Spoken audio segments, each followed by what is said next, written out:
আসসালামু আলাইকুম প্রিয় শিক্ষার্থী, আশা করি সবাই খুবই ভালো আছো। আর তোমাদের পরীক্ষা খুবই নিকটবর্তী। পরীক্ষার আর বেশি দিন বাকি নেই, আর সপ্তাহখানিক বাকি আছে তোমাদের পরীক্ষার।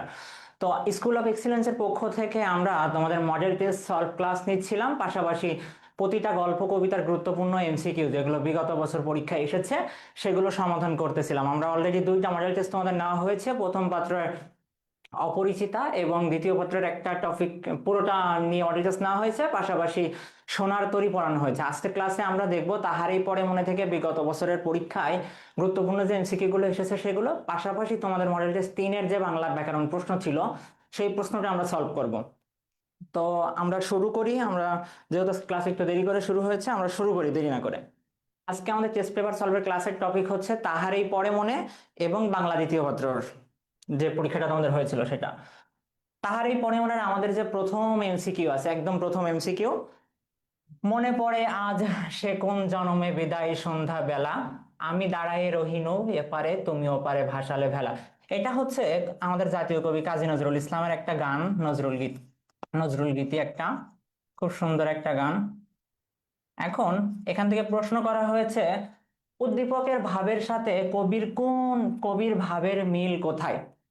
এখানে চারটা প্রশ্ন অপশন দেওয়া আছে। আগে আমরা উদ্দীপকটা আবারও পড়ি। বলেছে কি, মনে পড়ে আজ সে কোন জনমে বিদায় সন্ধ্যাবেলা, আমি দাঁড়িয়ে রহুনু এপারে তুমি ওপারে ভাসালে বেলা। অর্থাৎ কি, কাউকে খুব মনে পড়তেছে, কারোর সাথে কাউকে বিদায় জানানো হয়ে গেছে, তাকে আসলে খুব মনে পড়তেছে। তো আমরা অপশন গুলো আসলে দেখি যে কোন অপশনটাই আমাদের ঠিক ওরকম কথা বলা আছে। প্রথম যে অপশনটা, ওগো কবি অভিমান করেছো কি, তাই এখানে কিন্তু অভিমানের কোনো কথা আসলে বলা হয় নাই। এখানে অভিমানের কোনো কথা আসলে বলা হয় নাই, সেজন্য এটা হবে না। পরবর্তী যে অপশন, তাহার এই পরে মনে ভুলিতে পারি না কোনো মতে। আমরা উদ্দীপকের ভাব দেখলেও কিন্তু ঠিক এমন দেখতে পাই যে কাউকে আমাদের কি মনে পড়তেছে, কাউকে আমরা ভুলতে পারতেছি না। আমাদের সঠিক উত্তর হবে বি। বাকি অপশন দুইটা আমি দেখি, আমরা দেখি যে নীরব কেন ফাগুন যে এসেছে ধরায়, উদ্দীপকে আসলে ফাগুন আসা বা কোনো ঋতু আসার কোনো কিছুই কিন্তু আসলে বলা হয় নাই। শেষ অপশনটা, বসন্ত বন্দনা তবে কণ্ঠে শুনি এমন মিনতি, বসন্ত বন্দনার কথাও আসলে উদ্দীপকে বলা হয় নাই। সঠিক উত্তর হবে আমাদের তাহার এই পরে মনে ভুলিতে পারি না কোনো মতে। পরবর্তী এমসিকিউ, বাতাবি নেবুর ফুল ফুটেছে কি, তাহার এই পরে মনে কবিতায় এই চরণ দ্বারা কি প্রকাশিত হয়েছে। দেখো, তাহার এই পরে মনে কবিতাটা কি, একটা সংলাপ ধর্মী কবিতা। কি কবিতা? সংলাপ ধর্মী কবিতা। এখন এই কবিতায় কিন্তু আমাদের দুইজন ব্যক্তি আছে, একজন হচ্ছে কবি আর একজন হচ্ছেন কবি ভক্ত। কবি ভক্ত কবিকে বিভিন্ন প্রশ্ন করেন, কবি উত্তর দেন, আবার কবি তাকে প্রশ্ন করেন পাল্টা, কবি ভক্ত উত্তর দেন। এভাবে দুইজনের সংলাপের মধ্য দিয়ে আমাদের এই কবিতা এগিয়ে গেছে। তো বাতাবি নেবুর ফুল ফুটেছে, এই কবিতাটা এই চরণটা আসলে কখন ছিল? যখন কবি ভক্ত কবিকে বলতেছে যে প্রকৃতিতে যে বসন্ত চলে আসছে, তুমি গান কবিতা লিখতেছো না কেন। কিন্তু কবি কিন্তু জানেই না যে আসলে প্রকৃতিতে বসন্ত আসছে, সে কিন্তু দেখেই নাই যে প্রকৃতিতে বসন্ত আসছে। সেজন্য সে তাকে জিজ্ঞাসা করছে যে বাতাবি লেবুর ফুল ফুটেছে কি। অর্থাৎ কবি কিন্তু উদাসীন বসন্ত সম্পর্কে, সে জানেও না যে বসন্ত আসছে কিনা, এই জন্য তাকে জিজ্ঞাসা করছে কবি ভক্তকে যে বাতাবি লেবুর ফুল ফুটেছে কি। তাহলে অপশনগুলো আমরা দেখি, প্রকৃতি বর্ণনা, এখানে প্রকৃতি বর্ণনার কিছু হয় নাই, গাছের বর্ণনারও কিছু নাই। কবির হাহাকার, সঠিক উত্তর হচ্ছে কবির হাহাকার। অর্থাৎ কি, কবি যে বসন্ত এসেছে, কবি কিন্তু উদাসীন হয়ে আছে, কবি কিন্তু দেখতেছে না যে প্রকৃতিতে বসন্ত চলে আসছে। কবির ব্যক্তিগত উৎসাহ, সেটা হবে না। সঠিক উত্তর হবে 3। ভাই, জুমটা থাকলে ভালো হতো। এবার আমরা পরবর্তী এমসিকিউ দেখব। পরবর্তী এমসিকিউ, বসন্ত বন্দনা তবে কণ্ঠে শুনি এ মন মিনতি। এ মিনতি কে করে? কে করে? এখানে প্রথম অপশন যে আছে কবি ভক্ত, আমাদের কবি ভক্তই তো আসলে মিনতি করতেছে কবির কাছে যে তোমার কণ্ঠে কি আমি বসন্ত বন্দনা শুনবো, এটা আমার মিনতি। তাহলে সঠিক উত্তর কি হবে? কবি ভক্ত। পরবর্তী এমসিকিউ, তাহারই পরে মনে কবিতায় বসন্ত কাকে স্মরণ করে এসেছে। বসন্ত কাকে স্মরণ করে এসেছে? দেখো, প্রথম যে আমরা যখন কবিতার লাইন দেখি, কবিতার লাইন এভাবে কিন্তু কবি বলেছে যে রোহিণী তো সে ভুলিনি, এসেছে ফাগুন সরিয়া। অর্থাৎ কি, ফাগুনকে স্মরণ করে কিন্তু আমাদের বসন্ত চলে আসছে। আমাদের কবি গান কবিতা লিখে লিখুক আর না লিখুক, আমাদের বসন্ত কিন্তু প্রকৃতিতে চলে আসছে। প্রকৃতির যে নিয়ম, সেই নিয়মেই কিন্তু ফাগুন চলে এসেছে, বসন্ত চলে আসছে। তাহলে এখানে সঠিক উত্তর কি হবে? ফাগুন। পরবর্তী এমসিকিউ, তাহারই পরে মনে কবিতায় কবির কার প্রতি তীব্র বিমুখতা। কবির বিমুখতা কার প্রতি? অপশন দেখো, বসন্ত, শীত, নিজ ভক্ত। দেখো কবিতা ডিরেক্ট কিন্তু লাইন আছে যে বসন্তের প্রতি কেন এত তীব্র বিমুখতা। কবি ভক্ত কিন্তু জিজ্ঞাসা করছে কবির কাছে যে তোমার বসন্তের প্রতি কেন এত তীব্র বিমুখতা, কারণ কি? তার স্বামী মারা গেছে, সে তার স্বামীর স্মৃতি ভুলতে পারতেছে না, এজন্য কি বসন্ত তার মনে কোনো আবেদন জাগায়নি। তো কার প্রতি কবির বিমুখতা? বসন্তের প্রতি। পরবর্তী এমসিকিউ, তাহারই পরে মনে কবিতায় বিমুখতা বলতে কি বোঝানো হয়েছে? বিমুখতা মানে কি বোঝানো হয়েছে? উদাসীনতা বোঝানো হয়েছে। অর্থাৎ কি কবি এই বিষয় সম্পর্কে খুবই উদাসীন, সে দেখেও নাই যে প্রকৃতিতে কি হচ্ছে, প্রকৃতিতে বসন্ত আসছে কি, ঋতু পরিবর্তন হয়েছে, কিছু দেখে নাই। অপশনগুলো আমরা দেখি, ঘৃণা আছে আমাদের, এটা হবে না। অপ্রসন্নতা, এটাও হবে না। অসচেতনতা, এটাও হবে না। অবজ্ঞা, অর্থাৎ কি সে উদাসীন, সে অবহেলা করতেছে বসন্তকে। সঠিক উত্তর কি হবে? অবজ্ঞা। পরবর্তী এমসিকিউ, তাহারই পরে মনে কবিতায় কবি কাকে ব্যথা দিয়েছেন? কবি কাকে ব্যথা দিয়েছেন? ফাল্গুন, প্রকৃতি, পাঠক, ঋতুরাজ। দেখো উপেক্ষায় ঋতুরাজ, উপেক্ষায়, দেখো কবিতার লাইন এভাবেই আছে, উপেক্ষায় ঋতুরাজ কেন তুমি দাও ব্যথা। অর্থাৎ কি তুমি কেন কি করতেছো? ঋতুরাজ বসন্তকে উপেক্ষা করে তাকে কেন ব্যথা দিচ্ছ? পরবর্তী এমসিকিউ, তাহারই পরে মনে কবিতায় কে অগ্র বিরোচন করে? অগ্র বিরোচন শব্দের অর্থ কি? এটা আমাদের পরীক্ষায় কিন্তু বেশ কয়েকবার এসেছে, বিগত বছরের প্রশ্ন। অগ্র বিরোচন শব্দের অর্থ কি? অঞ্জলি বা গান রচনা করা, অঞ্জলি বা উপহার রচনা করা। তো আমাদের এখানে প্রশ্নটা হচ্ছে, তাহারই পরে মনে তাই পরে মনে কবিতায় কে অগ্র বিরোচন করে? কবি, শীত, ভক্ত, বসন্ত। আমাদের ভক্ত তো এখানে আসলে কিছুই করে নাই, আর শীতের তো কিছুই বলা নাই এই লাইনে। বসন্ত না, আমাদের সঠিক উত্তর কি এখানে? কবি। কহিল সে কাছে সরে আসি, এর পরের পংক্তি কি? এর পরের লাইন কি? কহিল সে কাছে সরে আসি, কুহেলি উত্তরি তলে মাঘের সন্ন্যাসী। ডিরেক্ট কবিতার লাইন। আমাদের কবিতার লাইনগুলো খুব ভালো করে মুখস্থ করতে হবে, কারণ বিগত বছরে যদি আমরা বোর্ড প্রশ্ন দেখি তাহলে আমাদের কি হয়, কবিতার লাইন থেকে কিন্তু বেশ প্রশ্ন এসেছে। তাহার এই পরে মনে কবিতায় কবি কাকে কাকে মাঘের সন্ন্যাসী রূপে কল্পনা করেছেন? কাকে মাঘের সন্ন্যাসী বলা হয়েছে? ডিরেক্ট বলা হয়েছে যে শীত ঋতুকে। শীত ঋতুকে, শীত ঋতুকে কি মাঘের সন্ন্যাসী বলা হয়েছে? তো এখানে অপশনে আছে দক্ষিণা সমীর, না দক্ষিণা সমীরের কথা বলে নাই। শীত, বসন্ত, মাধবী করি, সঠিক উত্তর হচ্ছে শীত। আমাদের বিগত বছরের বোর্ড প্রশ্ন যদি আমরা দেখি, আমাদের সবগুলো প্রশ্নই কিন্তু এসেছে কবিতার লাইন থেকে। আমরা যদি কবিতার লাইনটা একটু ভালো করে পড়ি তাহলে আমরা প্রত্যেকটা এমসিকিউ খুব সহজে উত্তর করতে পারবো আসলে। তাহার এই পরে মনে কবিতায় পুষ্প শূন্য দিগন্তের পথে চলে গেছে কে? একদম কবিতার লাইন থেকে এমসিকিউটা আসছে এটাও। কি? কুহেলি উত্তরি তলে মাঘের সন্ন্যাসী গিয়াছে চলি পুষ্পশূন্য দিগন্তের পথে। তাহলে পুষ্পশূন্য দিগন্তের পথে কে চলে গেছে? মাঘের সন্ন্যাসী। আর এই মাঘের সন্ন্যাসী বলতে কাকে বোঝানো হয়েছে? শীত ঋতুকে বোঝানো হয়েছে। পরবর্তী এমসিকিউ, দক্ষিণ দুয়ার গেছে খুলি চরণটিতে কি বোঝানো হয়েছে?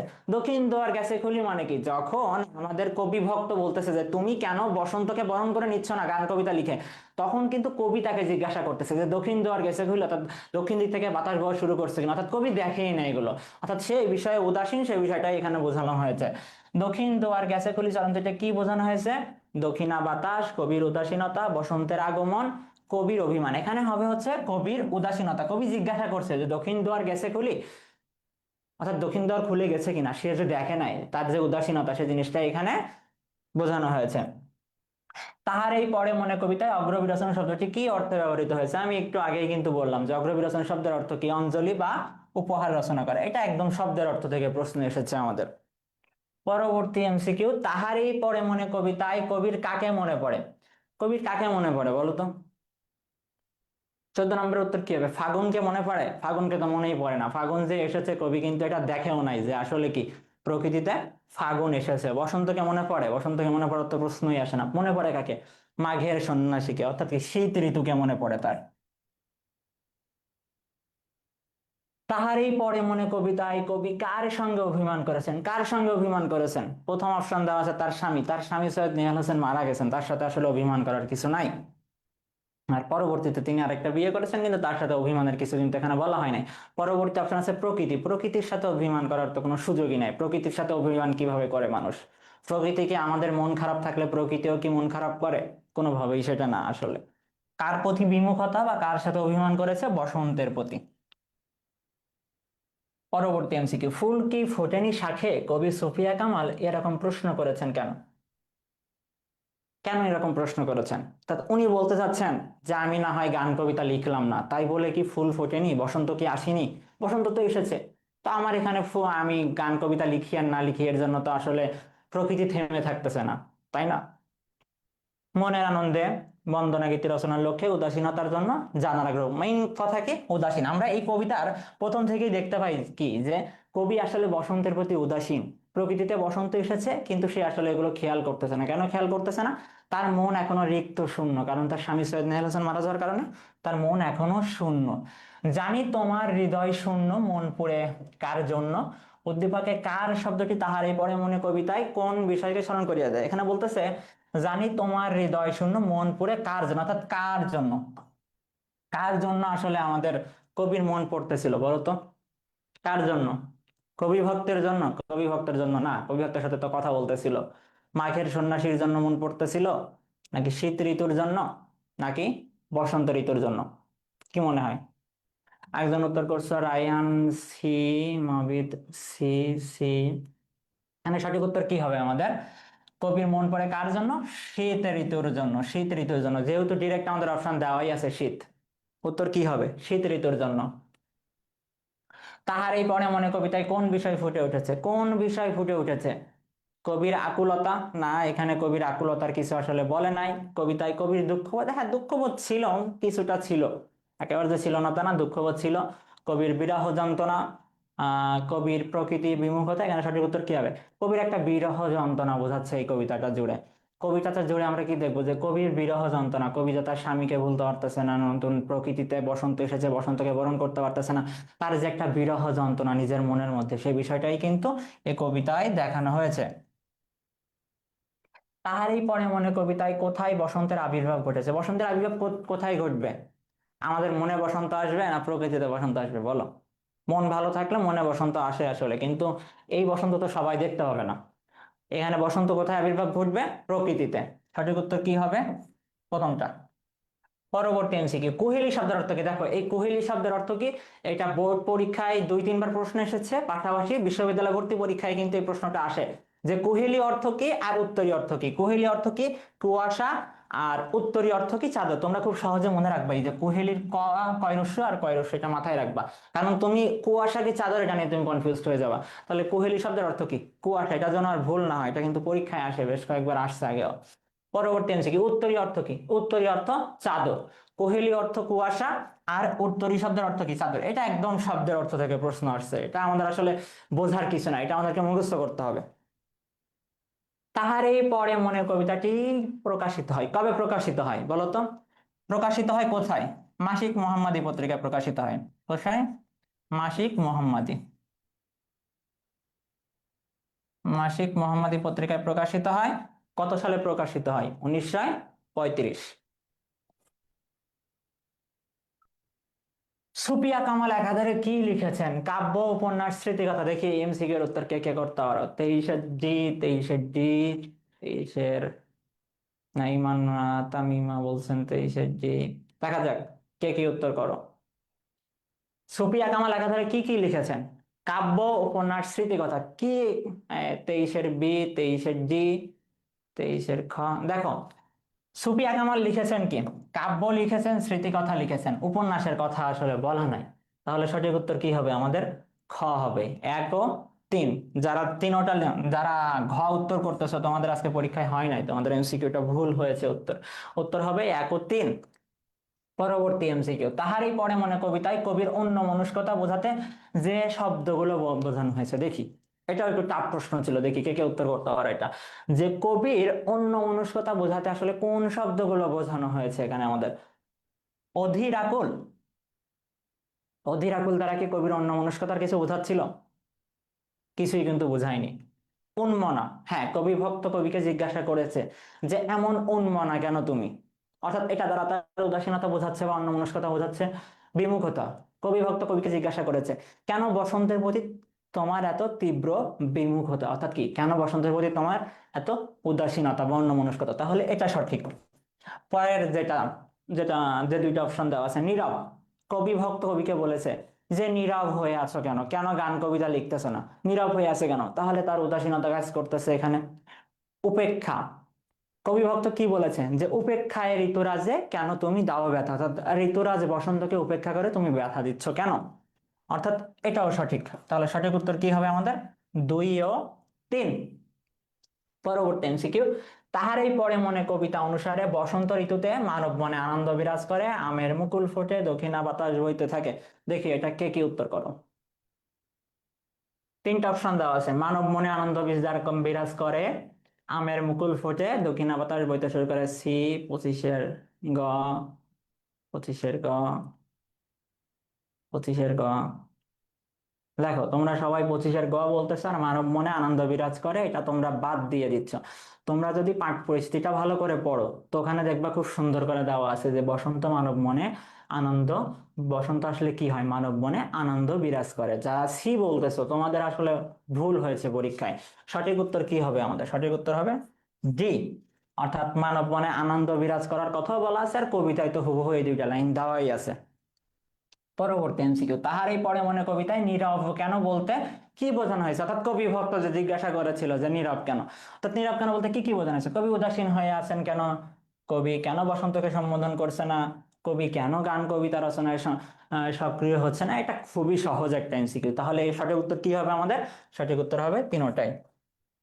পরবর্তী এমসিকিউ, তাহারই পরে মনে কবিতায় কার আগমনী গানের কথা বলা হয়েছে বলো তো, কার আগমনী গানের কথা বলা হয়েছে? দেখি এটা কি উত্তর করো তোমরা। 26-এর ডি, 26 নয়, আমরা 27-এর উত্তর বলো। 27-এর এ, 27-এর ঘ, 27-এর ক। দেখো আমরা কি যখন কবিতা পড়েছিলাম, কবিতায় কিন্তু ডিরেক্ট বলাই ছিল কার আগমনী গান, বসন্তের আগমন গান, অর্থাৎ ঋতুরাজকে বসন্ত, বসন্তের আগমনী গানের কথা বলেছিল। বাকি দুইটা কিন্তু আমাদের বলা হয় না, কোনো আগমনী গানের কথা বলা হয় নাই। ও দুইটা কি বলা হয়েছে, বসন্ত আসলে প্রকৃতিতে কি রূপ অবস্থা বিরাজ করে সে জিনিসটাই বোঝানো হয়েছে, তাদের আগমনী গানের কথা কিন্তু বলা নাই। সঠিক উত্তর কি হবে? প্রথমটা। পরবর্তী এমসিকিউ, তাহার এই পরে মনে কবিতায় পুষ্পরতি বলতে কি বোঝানো হয়েছে, শব্দের অর্থ। শব্দের অর্থ পুষ্পরতি কি, ফুলের বন্দনা বা ফুলের নিবেদন। শব্দের অর্থ, শব্দের অর্থ যদি আমরা কেউ ভালো করে পড়ে থাকি তাহলে আমরা খুব সহজে এটার উত্তর করতে পারবো। সঠিক উত্তর কি হবে? 1 ও 2, ফুলের সৌরভের কিছু কিন্তু বলা নাই। এখন আমরা একটা উদ্দীপক দেখবো, উদ্দীপক দেখার পরে উদ্দীপক থেকে প্রশ্ন সলভ করবো। উদ্দীপকে কি বলছে দেখো, মুন্না বিশিষ্ট ব্যবসায়ী হঠাৎ তার শিশুপুত্র সড়ক দুর্ঘটনায় মারা যায়। কে মারা যায়? তার শিশুপুত্র মারা যায়। আমাদের কবির যেমন স্বামী মারা গেছিল, আর এখানে মুন্নার কি হয়েছে, শিশুপুত্র মারা গেছে। পুত্র শোকে সে ব্যবসা ছেড়ে দিয়েছে, এমনকি ঈদের নামাজও পড়তে যেতে পারেনি। উদ্দীপকের মুন্না তাহারই পরে মনে কবিতায় কোন চরিত্রকে ধারণ করে? তাহলে মুন্না আমাদেরকে, মুন্না হচ্ছে কবি, আর শিশুপুত্র তো মারা গেল কবির স্বামী, তাহলে মুন্নাকে কবি। আমাদের কবিও কি হয়েছে, প্রিয়জন হারিয়েছে, মুন্নাও ঠিক সেভাবে প্রিয়জন হারিয়েছে। পরবর্তী এমসিকিউ দেখো, উদ্দীপকে ও তাহারে পরে মনে কবিতায় যুগলভাবে ফুটে উঠেছে কি, নির্লুপ্ততা, স্মৃতিকাতরতা, প্রিয়জন হারানোর বেদনা। দেখো এই যে প্রশ্নটা, এই প্রশ্নটা অনেকেই ভুল করেছো। নির্লুপ্ততা শব্দের অর্থ তোমরা অনেকে জানো না, যার কারণে ভুল করেছো। নির্লুপ্ততা বলতে কি বোঝায়? উদাসীনতাই বোঝায়। তো প্রিয়জন হারালে কি হয়, আমরা কি উদাসীনই থাকি। যারা উত্তর করেছে 2 ও 3 তারা আসলে ভুল হয়েছে। সঠিক উত্তর কি হবে? নির্লুপ্ততা হবে, স্মৃতিকাতরতা হবে, প্রিয়জন হারানোর বেদনা হবে। সঠিক উত্তর হবে তিনোটাই। পরবর্তী এমসিকিউ, হিম কুহেলির অন্তর তলে আজিকে পুলক জাগে, রাঙিয়া উঠিছে পলাশ কলিকা মধুর রঙিন লাগে। অর্থাৎ কি, প্রকৃতিতে একটা দারুণ ভাব কিন্তু এখানে ফুটে উঠতেছে এই লেখা দ্বারা। অর্থাৎ কি, প্রকৃতিতে নতুন ঋতুর আবির্ভাব ঘটেছে, বসন্তের আবির্ভাব ঘটেছে, এমন কিছু কিন্তু এখানে দেখাচ্ছে। অর্থাৎ কি, উম চারিদিকে ফুল ফুটতেছে, প্রকৃতি কি নতুন সাজে সজ্জিত হচ্ছে। উদ্দীপকটি কিসের ইঙ্গিত করে? কিসের ইঙ্গিত করে? বসন্তের আগমনকে ইঙ্গিত করে। কারণ কি, উদ্দীপক পড়লেও কিন্তু আমরা দেখতেছি যে প্রকৃতি থেকে একটা নতুন রূপ দেখা দিচ্ছে, গাছপালাতে ফুল ফুটতেছে, সবকিছুই, যেটা আমাদের বসন্তের আগমনকে ইঙ্গিত করে। পরবর্তী এমসিকিউ, উদ্দীপকটিতে তাহারে পরে মনে কবিতায় কোন সুর ধ্বনিত হয়েছে? কোন সুর ধ্বনিত হয়েছে? এই প্রশ্নটা এসেছে আমাদের কি থেকে? আমাদের পাঠ্য পরিচিতি থেকে এই প্রশ্নটা এসেছে।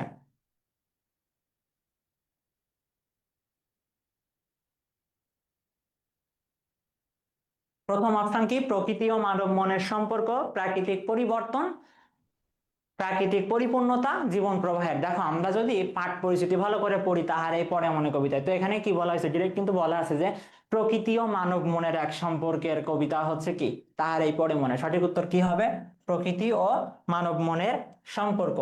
এই ছিল আমাদের বাংলা প্রথম পত্রের এমসিকিউ গুলা। তাহার এই পরে মনে আমরা কিন্তু 3টা গল্প আর কবিতা সলভ করলাম। সোনার তরী সলভ করা হয়েছে, অপরিচিতা এবং তাহার এই পরে মনে। যে বোর্ড প্রশ্নগুলো আমরা সলভ করলাম, তোমরা যদি এগুলো ভালো করে একটু প্র্যাকটিস করো, পরীক্ষায় আশা করা যায় হুবহু তোমরা এখান থেকে এমসিকিউ কমন পাবা। এখন আমরা বাংলা দ্বিতীয় পত্রের 3 নম্বর মডেল টেস্ট যেটা হয়েছে সেটার প্রশ্ন সলভ করব। আগে 2টা মডেল টেস্ট কিন্তু আমাদের হয়েছে, আজকে আমাদের 3 নম্বর মডেল টেস্টের প্রশ্ন। তো প্রথমেই যেটা বরাবরই থাকে, উচ্চারণ। উচ্চারণের প্রশ্ন আমরা সলভ করব। আমাদের কি 8টা শব্দ দেওয়া আছে, 8টা শব্দের উচ্চারণ আমরা প্র্যাকটিস করব এখানে। প্রথম যে শব্দটা দেওয়া আছে অতীত, খুব সহজ একটা শব্দ, একদম সহজ।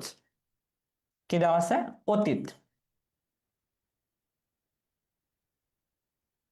আমরা কেউ যেন হর্ষ চিহ্ন বাদ না দিই, হর্ষ চিহ্ন বাদ দিলে কিন্তু আমরা পরীক্ষায় নাম্বার পাবো না। পরবর্তী যে শব্দটা আছে ইতোমধ্যে, দেখি, হ্যাঁ অতীত, তানিশা লিখছো, ইতোমধ্যে, ইতোমধ্যে, তানজিল। পরবর্তী শব্দটা আমাদের কি আছে? ইতোমধ্যে।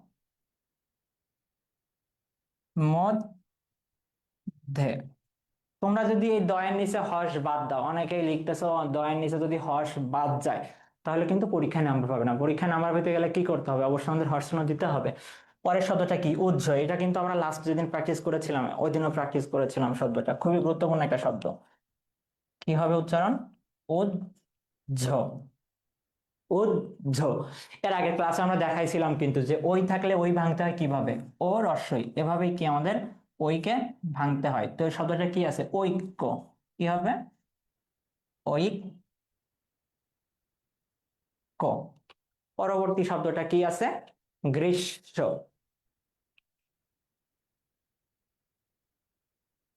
গ্রীষ্ম।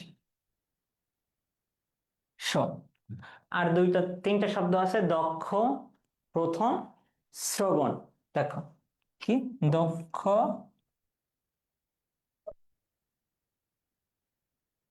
প্রথম,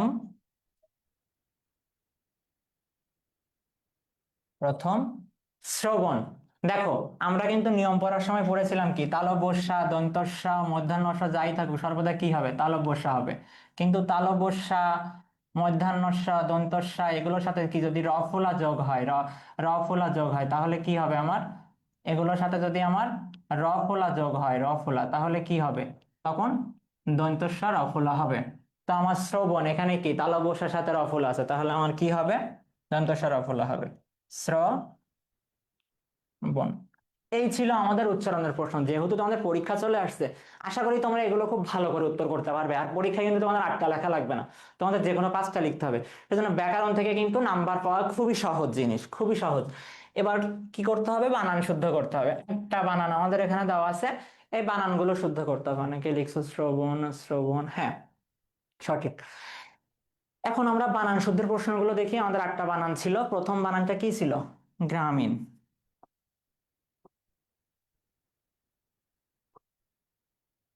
গ্রামীণ। পরের বানানটা কি ছিল?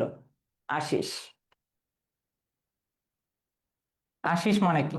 আশীর্বাদ। ওকে, একটু ছোট করে লিখতেছি যেহেতু আমাদের সবগুলো লিখতে হবে, আমরা সব ভালো করে দেখতে পাবো। পরের শব্দটা কি আছে? জ্যৈষ্ঠ। জ্যৈষ্ঠ কি? আমাদের একটা ঋতুর নাম। ওকে।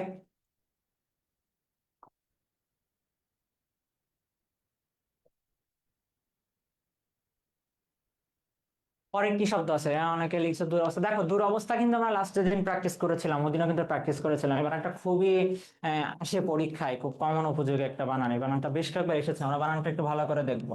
কি হবে? দুরবস্থা। পরের শব্দটা কি আছে? পৈতৃক। অনেকেই লিখতেছো পৈতৃক, পৈতৃক, হ্যাঁ সুন্দর, পৈতৃক। পরের যে 3টা শব্দ আছে, বিদুষী, মুহুর্মুহু, স্নেহাশিস। বিদুষী, মুহুর্মুহু, স্নেহাশিস। বিদুষী, মুহুর্মুহু বানানে কি হবে? সবগুলো রস্য হবে আমাদের। মুহুর্মুহু বানানে কি হবে? সবগুলো হ্রস্ব হবে, কোনো কি হবে না, দীর্ঘ হবে না। যারা দীর্ঘ লিখতেছ তোমাদের কিন্তু বানান ভুল হচ্ছে। তাহলে কি হবে? মুহুর্মুহু বানানে কি হবে? সবগুলো হ্রস্ব হবে। এই বানানটা আমাদের একটু ভালো করে খেয়াল রাখতে হবে, এই বানানটা কিন্তু বেশ পরীক্ষায় আসে। ঠিক আছে, তাহলে আমরা কি দেখলাম? গ্রামীণ বানান দেখলাম, আশিস দেখলাম, জ্যৈষ্ঠ দেখলাম, দুরবস্থা দেখলাম, পৈতৃক দেখলাম, বিদুষী দেখলাম, মুহুর্মুহু দেখলাম। লাস্ট যে শব্দটা আছে কি? স্নেহাশিস। আর একটা শব্দ বাকি আছে, এখানে লিখে দিই, স্নেহা শেষ। এই ছিল আমাদের বানান থেকে যে প্রশ্নগুলো ছিল, সেই প্রশ্ন। এখন আমরা কি করব?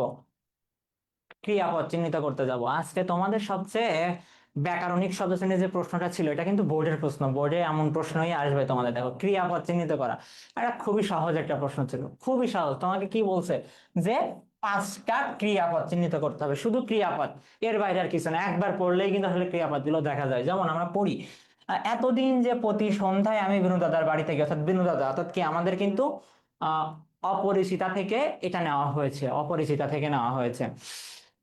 এতদিন যে প্রতি সন্ধ্যায় আমি বেণুদাদার বাড়িতে গিয়া তাহাকে অস্থির করিয়া তুলিয়াছিলাম, এটা কি একটা ক্রিয়া?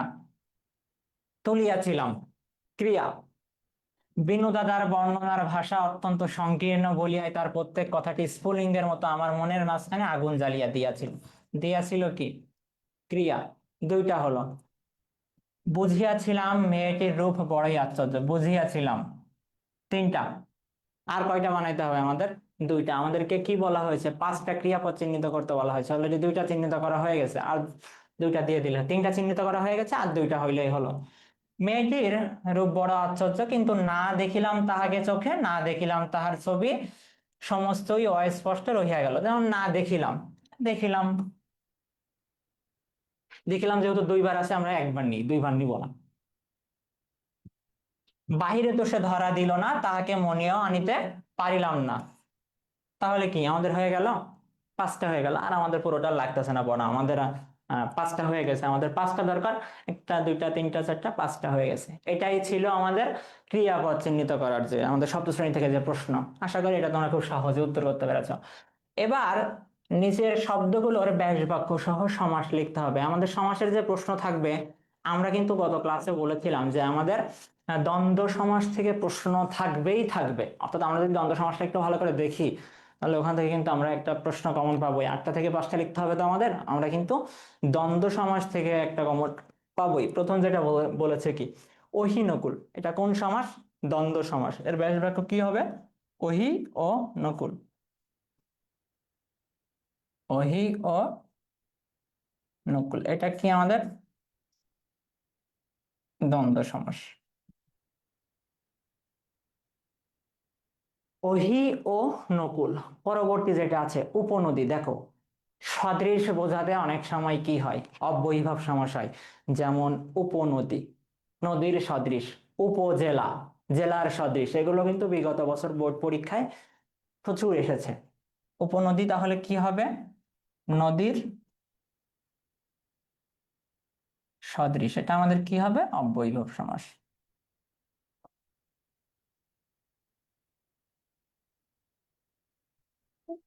উপরে লিখি তাহলে ভালো হবে, নাইলে জায়গা ধরবে না।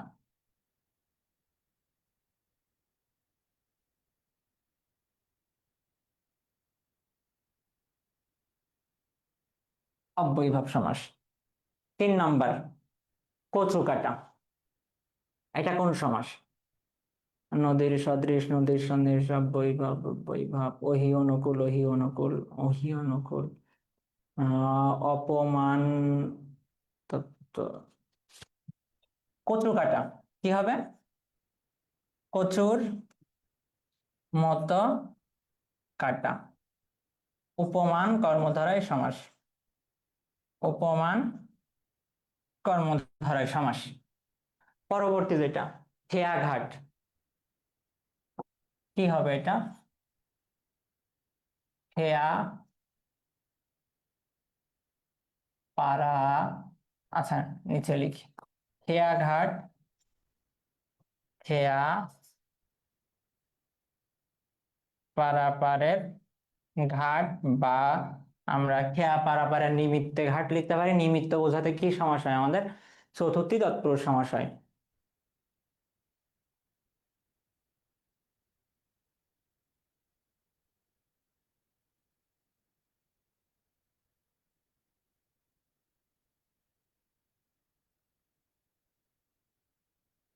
পরবর্তী গলাগলি দেখো, তোমাদের পরীক্ষায় কিন্তু বেশ আসে। গলাগলি, চুলাচুলি, লাঠালাঠি, এটা থেকে কিন্তু বেশ পরীক্ষায় প্রশ্ন এসেছে যে গলাগলি কোন সমাস, চুলাচুলি কোন সমাস, লাঠালাঠি কোন সমাস। এটা থেকে কি পরীক্ষায় কিন্তু হিউজ প্রশ্ন আসে। এটা কি? ব্যতিহার বহুব্রীহি সমাস। গলাগলি কি? গলায় গলায়, গলায় গলায় যে ভাব বা যে মিলন, তোমরা যেটাই দাও হবে সঠিক উত্তর। তাহলে আমাদের এটা কি হলো? ব্যতিহার বহুব্রীহি সমাস। ব্যতিহার বহুব্রীহি। তোমরা ব্যতিহার বহুব্রীহি সমাসের যে উদাহরণগুলো আছে এগুলো একটু দেখবা, কারণ কি এগুলো পরীক্ষায় কিন্তু খুব বেশি আসে, প্রতিবারই একটা না একটা থাকে। এবার যেটা চৌমাথা আর জীবন প্রদীপ, দেখো দ্বিগু সমাস থেকে প্রশ্ন আমাদের একটা থাকবে। দ্বিগু সমাস থেকে একটা প্রশ্ন থাকবে, দ্বন্দ্ব থেকে থাকবে, অব্যয়ীভাব এগুলো তো থাকবেই, এর উপকর্মধারায় বা উপমান উপমিত থেকে প্রশ্ন থাকবে। যখন চৌমাথা কি? চার মাথার সমাহার। চার মাথার সমাহার, এটা আমাদের কি সমাস? দ্বিগু সমাস।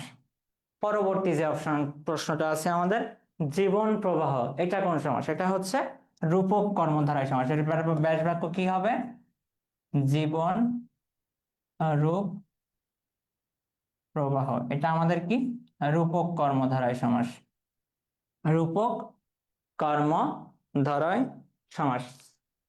জীবন রূপ প্রবাহ, জীবন রূপ প্রবাহ, চার মাথার সমাহার। হ্যাঁ, চার মাথার সমাহার, দেখো সুন্দর লিখছো, জীবন রূপ প্রবাহ।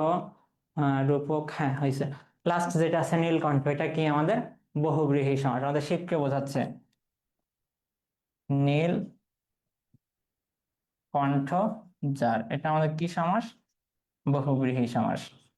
নীলকণ্ঠ বলতে আমাদের কাকে বোঝায়? শিবকে বোঝায়। এই ছিল আমাদের সমাসের প্রশ্ন। আমরা এবার সলভ করব আমাদের বাক্য রূপান্তরের যে প্রশ্নগুলো ছিল। বাক্য রূপান্তরে আমাদের 8টা থাকবে পরীক্ষা, আমাদেরকে যে কোনো 5টা লিখতে হবে। আমাদের প্রথম এমসিকিউ, প্রথম যেটা আছে প্রশ্ন, লোকটির সবই আছে কিন্তু সুখী নয়। কি করতে হবে? এটা জটিল বাক্যে রূপান্তর করতে হবে। লোকটির সবই আছে কিন্তু সুখী নয়। সঠিক উত্তর কি হবে? যদিও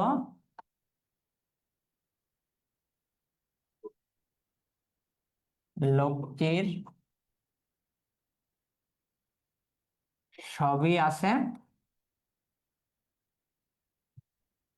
তথাপি সে সুখী নয়। আশা করি তোমরা সবাই পারছো, এটা খুবই সহজ। হ্যাঁ, যদিও লোকটির সব আছে তবুও তিনি সুখী নন। হ্যাঁ, সুন্দর, তোমরা যারা উত্তর করেছো সাইমা, হ্যাঁ সঠিক উত্তর। ছেলেটি গরিব হলেও মেধাবী, যৌগিক বাক্য, খুবই সহজ একটা প্রশ্ন। ছেলেটি গরিব হলেও মেধাবী, কি? ছেলেটি গরিব, ছেলেটি ছেলেটি গরিব কিন্তু কি মেধাবী, মেধাবী। তাহলে কি আমরা দুইটা দেখলাম? হ্যাঁ, তোমার বাবার নাম কি? ছেলেটি গরিব কিন্তু হ্যাঁ। পরবর্তী যেটা দেখবো আমরা, তোমার যিনি বাবা তার নাম কি? সরল বাক্য করতে বলছে। সরল বাক্য করতে একদম স্বাভাবিকভাবে আমরা জিজ্ঞাসা করবো যে তোমার বাবার নাম কি। হয়ে গেল, তোমার বাবার নাম কি? পরবর্তী এমসিকিউ এটা। পরবর্তী এমসিকিউ হচ্ছে পরবর্তীটা দেখবো আমরা। এটা আমাদের কি করতে হবে? প্রশ্নসূচক করতে হবে। মানুষটি সমস্ত রাত খেতে পারবে না, এটা কোন গল্পে আছে বলতে পারবা তোমরা? যে এই লাইনটা আমাদের আসলে কোন গল্পে আছে আর কোন প্রেক্ষাপটে বলা হয়েছে যে মানুষটি সমস্ত রাত খেতে পারবে না? হ্যাঁ, বিলাসী। বিলাসী গল্পে কখন বলা হয়েছিল? যখন আমাদের খুড়া, মৃত্যুঞ্জয়ের খুড়া ন্যাড়াকে নিয়ে এবং গ্রামবাসীদেরকে নিয়ে বিলাসীকে নির্যাতন করে বাড়ি থেকে গ্রাম থেকে বের করে দিয়েছিল।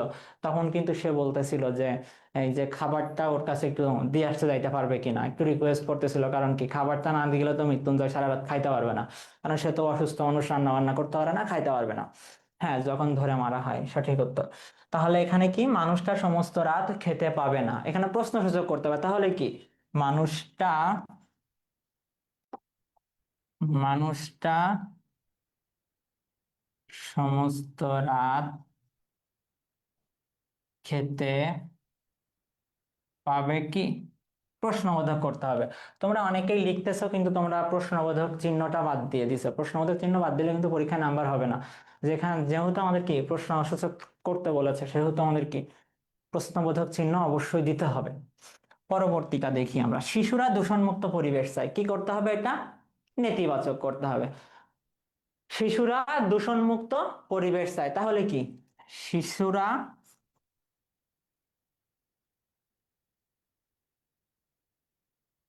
দূষিত পরিবেশ চায় না। যদি সে কাল আসে তাহলে আমি যাব, যৌক্তিক বাক্য করতে হবে। শিশুদের তো পরিবেশ চায় না, শিশুরা দূষিত পরিবেশ চায় না, হ্যাঁ হয়েছে, সঠিক উত্তর। হুম, শিশুরা দূষিত পরিবেশ চায় না, শিশুরা দূষিত, হ্যাঁ সঠিক তোমাদের। পরবর্তীটা দেখো, যদি সে কাল আসে তাহলে আমি যাব, এটা আমাদের কি করতে হবে, যৌগিক করতে হবে। তাহলে কি, সে কাল আসবে, সে কাল আসবে এবং আমি যাব। পরবর্তীটা দেখো, সে কিছুতেই সন্তুষ্ট না, এটা কি করতে হবে আমাদের, অস্তিবাচক। দেখো, আমরা যদি বিগত বছরের প্রশ্নগুলো দেখি তাহলে আমাদের কমপক্ষে দুইটা কিন্তু থাকবে, একটা অস্তিবাচক একটা নেতিবাচক। এই প্রশ্ন কিন্তু দুইটা আমাদের থাকবে এই পরীক্ষায়। সে কিছুতেই সন্তুষ্ট নাই, সন্তুষ্ট নাই, তাহলে কি, সে অসন্তুষ্ট। সে কিছুতেই সন্তুষ্ট নাই, তাহলে কি, সে সব কিছুতেই সে সব কিছুতেই কি, অসন্তুষ্ট। কিছুতেই সন্তুষ্ট নয় মানে কি, সবকিছুতেই সে অসন্তুষ্ট, হ্যাঁ সে সবকিছুতেই অসন্তুষ্ট। পরবর্তী অর্থাৎ শেষ যে প্রশ্নটা, এখনই ডাক্তার ডাকা উচিত, অনুজ্ঞাবাচক একটা সব বাক্য কিন্তু আমাদের পরীক্ষায় আসবেই বাক্য রূপান্তর করার ক্ষেত্রে। এখনই ডাক্তার ডাকা উচিত, তাহলে কি হবে, এখনই ডাক্তার ডাকো, এখনই ডাক্তার ডাকো। এই ছিল আমাদের বাক্য রূপান্তরের প্রশ্ন। তোমরা যদি এই প্রশ্নগুলো ভালো করে সলভ করো, আশা করা যায় পরীক্ষা এখান থেকে কমন আসবে। এবার আমাদের একদম শেষ প্রশ্ন, বাক্য শুদ্ধি করো লেখা। খুবই সহজ, কেউ যদি একটা দিনও ভালো করে একটু দেখে 30 মিনিট বাক্য শুদ্ধ কিভাবে করতে হয়, তাহলে কিন্তু এটা উত্তর করা খুবই সহজ জিনিস। ব্যাকরণে 30 মার্কস পাওয়া, যেটা আমরা প্রথম ক্লাস থেকেই বলতেছি, খুবই কিন্তু সহজ জিনিস, খুবই সহজ এখানে নাম্বার তোলা। কারণ এটা তুমি যদি বিগত বছরের প্রশ্নগুলো একটু বুঝে সলভ করো, তাহলে পরীক্ষায় হুবহু কমন আসবে। সে সবাই উপস্থিত ছিলেন, দেখো সে সবাই উপস্থিত ছিলেন, ওটা এটা হলো কিছু, এটা হইলো কিছু, কি হবে, তিনি সভায় উপস্থিত ছিলেন। পরবর্তী, দৈন্যতা প্রশংসনীয় নয়, আমরা আগেও কিন্তু সলভ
আচ্ছা, পরবর্তী যেটা, আপনি সপরিবারে আমন্ত্রিত। আমরা কিন্তু লাস্ট ক্লাসেও দেখিয়েছিলাম, যখন সপরিবার দন্তস নিচে ব থাকতেছে, সপরিবার অর্থ কি?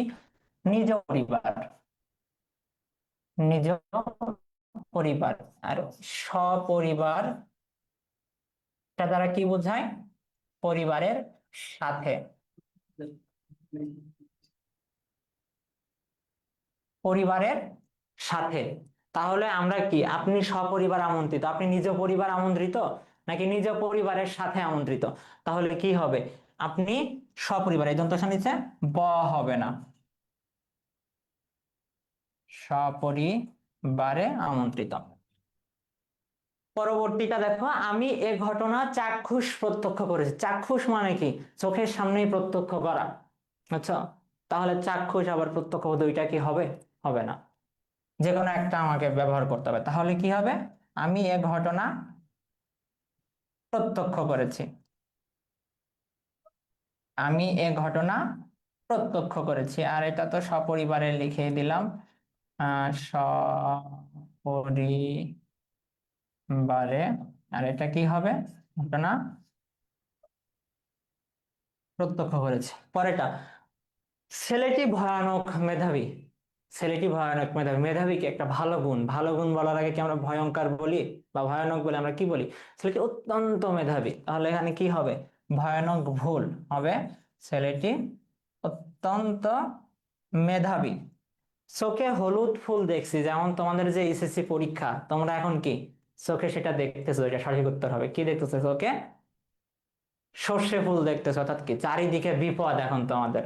তোমাদের এখন মাথা ঠিকভাবে কাজ করতেছে না। আর কয়দিন পর পরীক্ষা চলে আসলো, অনেকেই আবার পরীক্ষার যাদের প্রিপারেশন ভালো না, তারা কিন্তু আসলেই কি চোখে সর্ষে ফুল দেখতেছো, যে আসলে কি করব, কি হবে, এর পরবর্তীতে অ্যাডমিশন কি হবে। তো এখানে চোখে হলুদ ফুল হবে না, হবে কি? সর্ষে ফুল। তো এই ছিল আমাদের মডেল টেস্ট 3 এর সলভ ক্লাস। তো আমাদের আগামীকাল মডেল টেস্ট 4 অনুষ্ঠিত হবে। তো প্রতিদিনই আমরা পরীক্ষার আগের দিন পর্যন্ত একটা করে মডেল টেস্ট সলভ করা হবে তোমাদের সেকেন্ড পেপারের জন্য। আর বাংলা প্রথম পত্রে যে কোনো একটা গল্প বা কবিতার গুরুত্বপূর্ণ এমসিকিউ যেগুলো বিগত বছর পরীক্ষায় এসেছে, সেগুলো সলভ করানো হবে। তো আজকের এই ক্লাসগুলো যদি তোমরা ভালো করে দেখো, বা আমাদের যে মডেল টেস্ট গুলো হচ্ছে, আশা করি তোমরা পরীক্ষায় খুব ভালো ফলাফল করবে। আর তোমাদের সবার জন্য শুভকামনা। আজকের ক্লাস এ পর্যন্তই। ধন্যবাদ সবাইকে।